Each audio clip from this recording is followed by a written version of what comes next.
used a new system of correcting examination materials from the 576 distribution centers countrywide twice each day. This meant that in the morning, usually at 7 a.m. daily, center managers could only pick up the first paper of the day. If the candidates had the first paper of the day, the center managers were then required to return to the distribution centers to pick up the second paper that the candidates could sit in the afternoon. I'm happy to report that this change in examination distribution, coupled with the efficient work of examination professionals, was able to substantially reduce the cases of early exposure of examination papers. I wish to thank all the center managers who took their time to effect the double correction policy and uphold the integrity of our examination. The release of the Kcse examination will be followed by the release of the Kcse reports for candidates who sat the grade 6 assessment in 2023 in the next few days. And teachers to scrutinize the Kcse reports to ensure they use the result to monitor learner progress as they transition to grade 7. Allow me to register my appreciation to His Excellency the President, Dr. William Ruto, and his government for the support they offered us during the administration of the 2023 Kcse. I also wish to recognize with appreciation the support accorded to the Ministry of Education by my counterparts in other government ministries, departments, and agencies during the 2023 Kcse examination. The multi-agency collaboration spearheaded by my colleagues Professor Kindiki and Waro of the Ministry of Interior and Coordination of National Government and IT and Digital Economy, respectively, was impressive. Administering the 2023 Kcse examinations came in the face of adverse weather conditions occasioned by the El Nino phenomenon. This caused massive challenges in the delivery of materials to some examination centers that were cut off by floods and flooding rivers. Delivery of examination materials from NEC headquarters to the 576 distribution centers countrywide was also not spared by the effects of the heavy rains. We had to resort to air transportation in some areas to surmount the challenges in a bid to ensure that all candidates received their question papers. The examination administration was also threatened by insecurity in some parts of the country, such as banditry-related instances, as well as acts of thuggery. I wish to thank all the teachers, field officers, security officers, NEC officers, and other stakeholders who braved the odds to make the conduct of the examination possible. I also wish to thank members of the public who came in to support the process in various ways. Allow me to also commend the 2023 Kcse examiners who reported the 40 marking centers immediately they were called upon after the conclusion of the administration of the examination. As I promised during the release of the 2023 KCPE examination results, all the examiners have now received their payments, and immediately after this, through M-Pesa, we are making sure that by the end of the day, this must be done. Overall, I wish to thank the Almighty God for the successful completion of the 2023 Kcse examination administration cycle. I also thank you for assembling here this morning for this exercise of releasing the 2023 Kcse results for the 899,453 candidates who concluded the examination on November 24th, 2023, and are now eager to join various higher learning institutions to pursue careers of their choice. When I released the 2023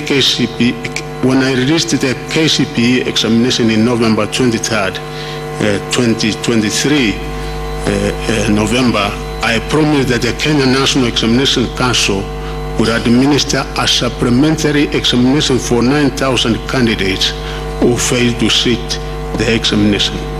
Upon further audit and scrutiny of the number of candidates who actually failed to sit the examinations, the Council has only been able to trace 2,000 eligible runners. Since the number so far located is more to warrant a national examination, it has been decided that the 2,000 candidates join Form 1 starting January 8th, January 15th, that is next week, and be allowed to sit qualifying examination later. They will, however, be advised to ensure they sit the individual qualifying examinations by the time they join Form 3 to enable them be registered to sit the Kcse examination at Form 4. I direct the Council to release further guidelines regarding the entry examination. During the 2023 Kcse examination, a total of 899,453 candidates sat the examination compared to 881,416 candidates in 2022. This represents an increase of 18,037 candidates, which is 2.05%.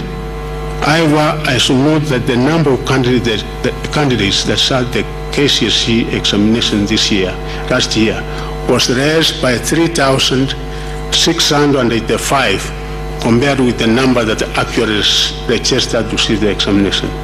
I am concerned with the number that failed to sit the examination, as it could point to a situation where some schools could be inflating the figures of registered candidates to meet the minimum threshold of 30 candidates required to be enlisted as an examination center.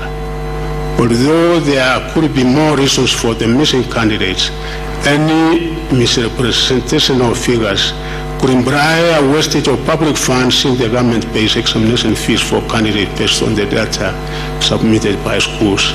I therefore direct the relevant Directorate of Quality Assurance to work with the Kenya National Examination Council to investigate the 3,685 candidates who failed to sit the 2023 Kcse examination with a view to unearthing the true identity and whereabouts of the 899,453 candidates who sat the 2023 Kcse examination. 450,554 were male, while 448,899 were female, representing 50.09% and 49.91% of the total candidature, respectively. This indicates that the country has achieved gender parity at the secondary education level.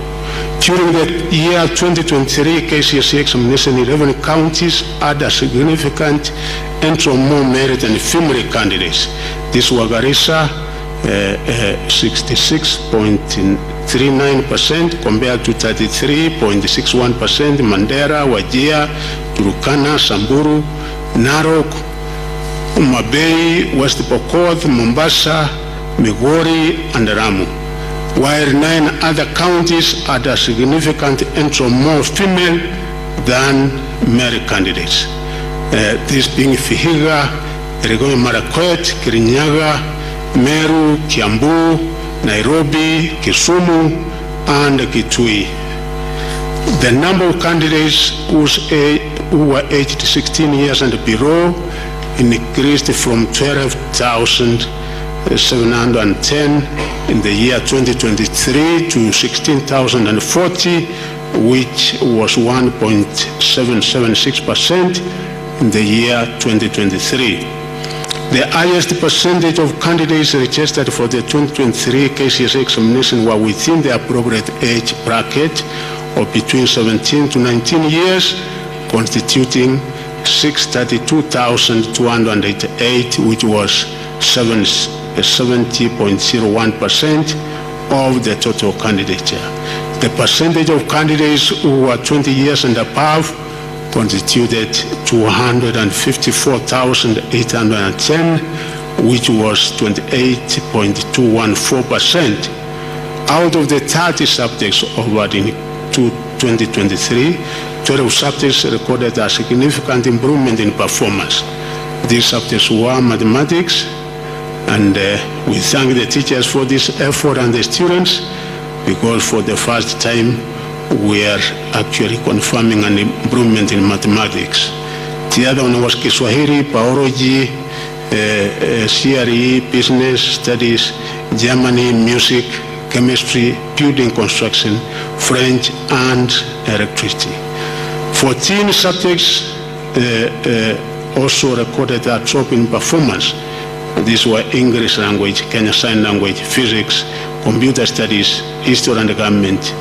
And for the first time, we are seeing a decline in performance in history and government. It is normally done in the afternoon. You can see now that early exposure. That early exposure was missing. Equally, geography used to be done in the afternoon. You can also see there was a decline. Equal agriculture and some of the subjects here which used to be done in the afternoon, we are seeing a decline in performance. Power mechanics, metalwork, woodwork, drawing and design, and art and design, home science, there was a decline in performance, including Islamic religion. Female candidates recorded better mean score performance than male candidates in 5 subjects, that being English language, Kiswahili, CRE, home science, and art and design.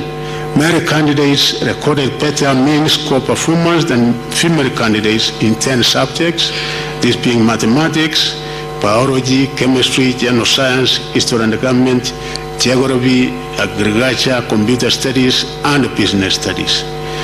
There were 1,216 candidates, which is 0.14%, who obtained an overall grade A in the year 2023, compared to 1,146,000, which was 0.13% of the candidates in the previous year, that is 2022. The number of candidates who attained the minimum university entry qualification this year, C+ and above, was 201,133, which was 22.27% in the year 2023, compared to 173,345, which was 19.62% in the year 2022. This is as a result of the application of the new grading system that reduced the number of compulsory subjects required to compute the mean grade. The number of candidates attaining a pass grade D+ and above was 526,222, which is 58.27% in the year 2023, compared to 522,588, which was 59.14% in the year 2022. The national schools produced the highest number of candidates with an overall mean grade of A, where we had 889 A's from national schools, which was 2.486%, followed by county schools, 172 A's, which was 0.096%. Private schools, we had 143, which was 0.221%. County schools, we had 5, which was 0.004%.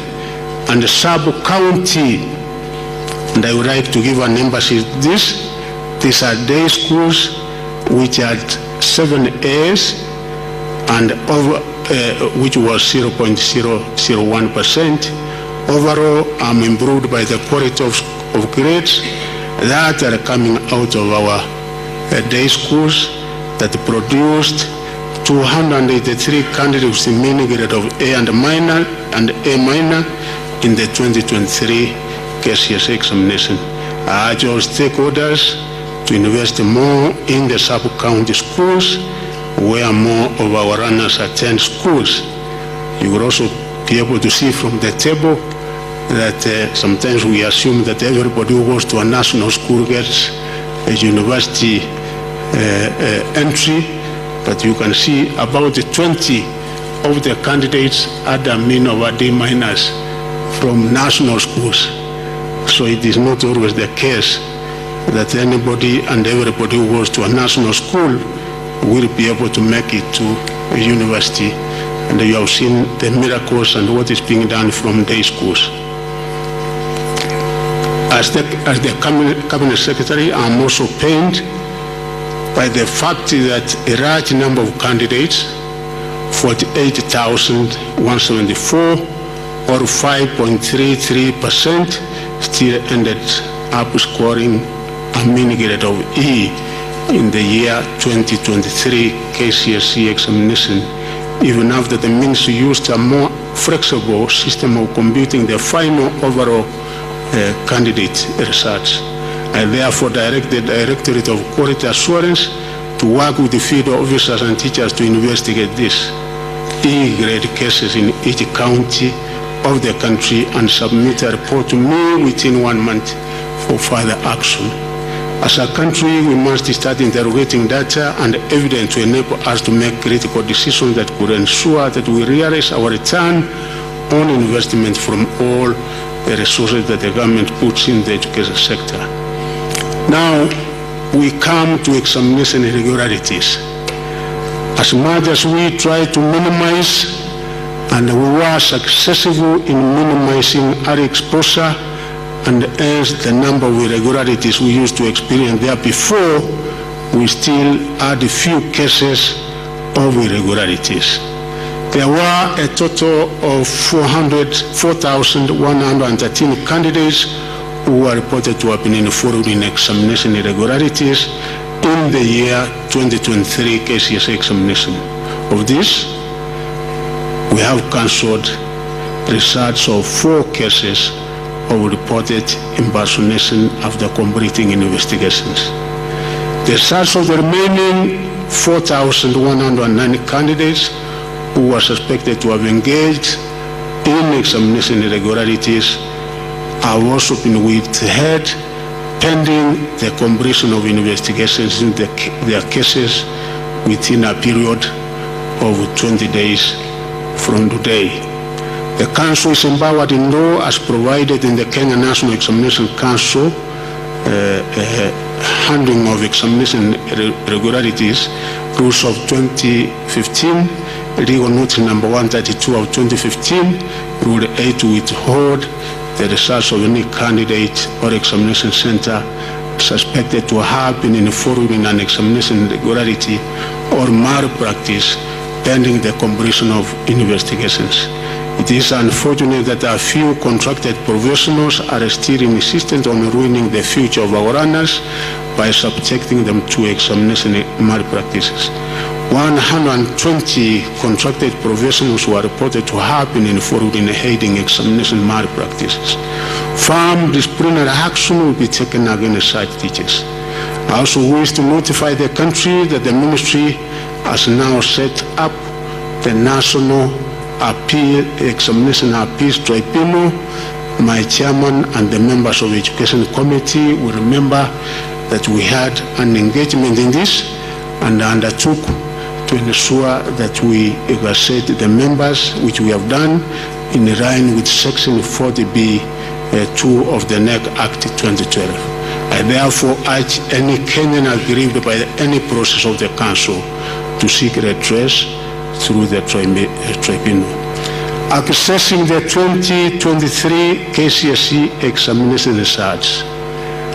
And as I told you last time, we are not having a service provider, so the SMS system, we are not going to have that, but we have a system in place that people will be able to access the results immediately after this.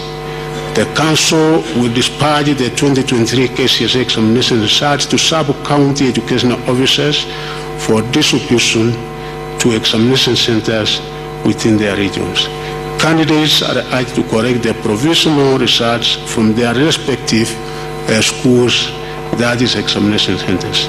A candidate can also access the individual 2023 Kcse results online through a link on the NEC website or directly through the URL https://nec.ac.ke. Let me repeat again. One can directly access either through the NEC website or directly through the URL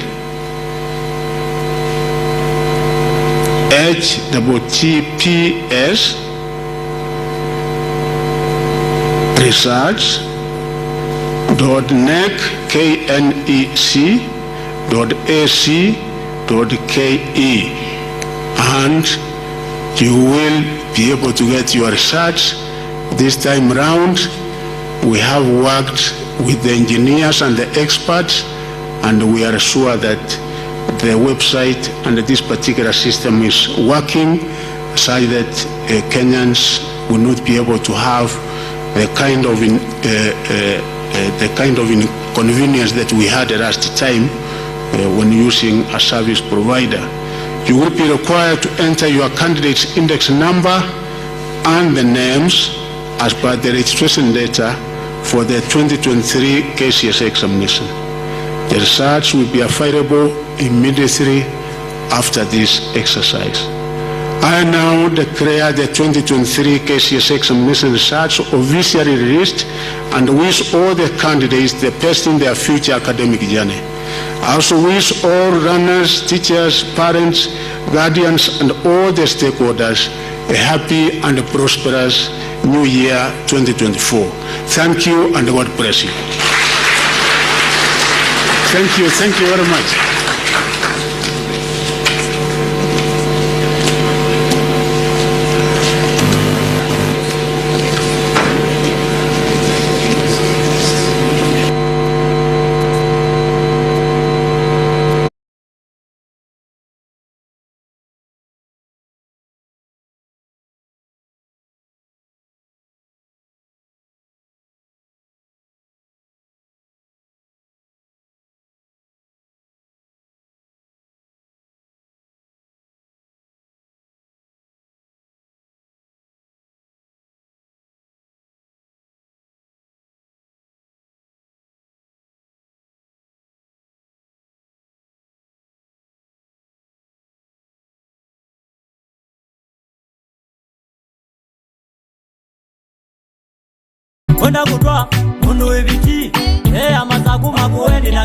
Asi, iya,